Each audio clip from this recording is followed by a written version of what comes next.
Всем привет! Классика, профилактика. Есть некоторые нюансы, по которым вот я бы сделал по-другому. А именно, профилактику опустил бы пониже, так как она служит защитой для кожаной подошвы. Пониже. Во-вторых, я бы не делал врезку, потому что вследствие она может треснуть подошва.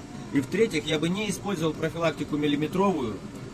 Для мужских используется профилактика потолще. Евростандарт 1,8. А как бы поступили вы при установке профилактики?